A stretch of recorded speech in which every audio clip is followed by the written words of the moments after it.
جب ذی الحجہ کی 27ویں تاریخ تھی، اس موقع پر آپ پر حملہ ہوا. اصل ہوا کیا، مدینہ سے شخص یمس نام اس قبولون فیروز مجوسی انتہائی، اور یہ اس غلام حضرت مغیرہ بن شعبہ رضی اللہ عنہ سے یہ ایک مرتبہ آیا، کہا امیر المومنین مجھ پر ٹیکس بہت زیادہ ہے، آپ میری کوئی ہیلپ کریں. تو امیر المومنین نے فرمایا کہ کتنا ٹیکس ہے آپ کا، خود سے جمع بھرو. تو ہر دن 2 درہم بھرنے پڑتے ہیں، مغیرہ بن شعبہ کو دینے پڑتے ہیں، آقا کو دینے پڑتے ہیں. تو امیر المومنین نے کہا آپ کام کیا کرتے ہو؟ کہا میں نقاش ہوں، نقاش ہر چیزیں بناتا ہوں، جو بھی چیزوں میں اس کو بناتا ہوں. تو امیر المومنین نے کہا ٹھیک ہے 2 درہم تو زیادہ نہیں ہے، بہت کم ہے. اس پر اس کو غصہ تھا، اتنا غصہ تھا، اس نے ایک نیزہ تیار کیا، خنجر تیار کیا، تلوار تیار کی، اس کو زہر آلود کیا. زہر آلود کرنے کے بعد فجر کی نماز تو عمر رضی اللہ عنہ پڑھ رہے ہیں اور پڑھا رہے ہیں. اس وقت جو امیر المومنین ہوا کرتا تھا وہ نماز خود پڑھاتا تھا اور جمعہ بھی خود پڑھاتا تھا. اور حضرت عمر سے جب بھی قرآن پڑھتے تھے روتے تھے، اتنا روتے تھے، صرف پہلی والی صف نہیں آخری صف بھی رونے کی آواز سنتے تھے. اور وہ لوگوں نے جب تلوار تیار کی، اس کو زہر آلود کر دیا. اس کے بعد بجلی وغیرہ کا تو انتظام نہیں تھا، لائٹ کا انتظام نہیں تھا. فوراً آیا صبح کی نماز سے پہلے ہی وہ ممبر میں چھپ گیا.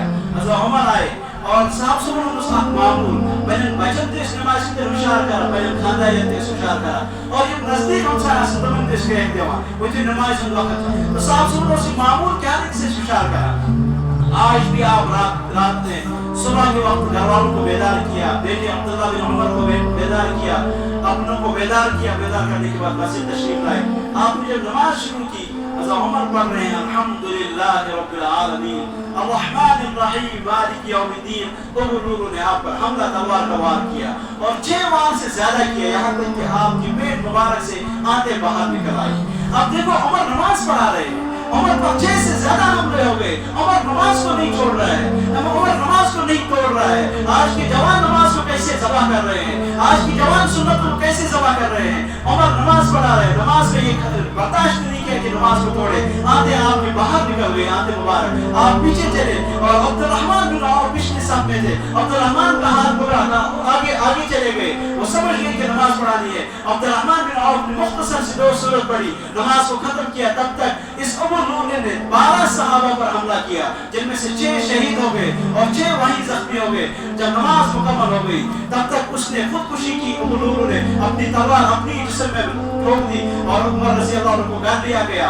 گھر لے جانے کے بعد عمر نے اپنے بیٹے سے کہا عبداللہ مجھ پر کس نے حملہ کیا؟ کہا عمر مجوسی نے کیا. تو آپ نے شکر کیا الحمدللہ کسی مسلمان نے مجھ پر حملہ نہیں کیا. اس کے بعد آپ کا سر مبارک عبداللہ بن عمر کی گود میں تھا. آپ نے کہا عبداللہ بن عمر میرا سر زمین پر رکھو. جب زمین پر رکھا تو اللہ کی طرف متوجہ ہو کر اپنے چہرے کو گھسیٹ رہے ہیں زمین کے ساتھ. پھر اللہ سے کہہ رہے اللہ عمر کو معاف کرنا، اللہ عمر کو معاف کرنا.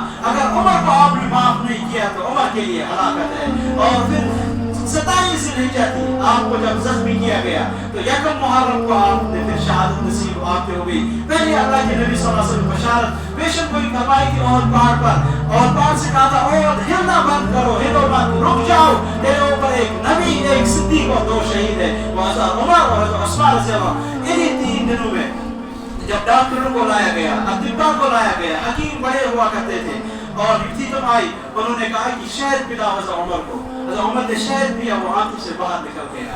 حضرت عمر کو دودھ پلایا، وہ آنکھوں سے باہر نکل گیا. تو اس وقت کے ڈاکٹر نے کہا کہ علاج ممکن نہیں ہوگا، علاج سے کام نہیں چلے گا. اس دوران جب عمر کو لگا کہ اب دنیا سے جانا ہے، آپ نے عبداللہ بن عمر سے کہا بیٹے سے بیٹا جاؤ حضرت عائشہ کے پاس، عائشہ سے کہو کہ اللہ کے نبی صلی اللہ علیہ وسلم جہاں مدفن ہے، حضرت ابوبکر جہاں دفن ہے، ان سے کہو کہ میں بھی یہاں دفن ہونا چاہتا ہوں. بیٹا آیا ہو حضرت ام المؤمنین حضرت عائشہ سے کہا کہ عمر کی یہ تمنا ہے. تو ام المؤمنین کی آنکھوں سے آنسو بہنے لگے. کہا جگہ اپنے لیے رکھی تھی، ایک طرف شوہر ہے دوسری طرف ابو ہے. حضرت ابوبکر رضی اللہ عنہ اگر عمر کہتے ہیں ان سے انکار تو نہیں کر سکتی ہوں. اس کے بعد پھر جب بیٹا چلا گیا کہا عائشہ نے اجازت دی ہے، لیکن پھر بھی حضرت عمر نے یہ وصیت فرمائی کہ جب میری لاش کو اٹھاؤ گے پھر سامنے دروازے پہ رکھنا. اگر اس وقت عائشہ نے اجازت دی پھر وہاں دفن کرنا. جب آپ کی لاش کو اٹھایا گیا، چارپائی پر لیا گیا تو حضرت عباس عبداللہ بن عباس بھی ساتھ ہے، لاش کو باہر رکھا گیا. اتنے میں پیچھے سے کوئی شخص عبداللہ بن عباس کی کندھوں پر ہاتھ رکھتا ہے اور کہتا ہے مجھے معلوم تھا اس جگہ میں کسی نے دفن ہونا تھا، وہ حضرت عمر تھا. کہا کیسے نکلا ساتھ کہتا تھا عمر بھی میرے ساتھ نکلا. میرے پیغمبر جب بھی کہتا تھا میں مسجد پہ گیا تو عمر ساتھ ہے, جب بھی جنگ میں جاتے ہیں تو عمر ساتھ ہے.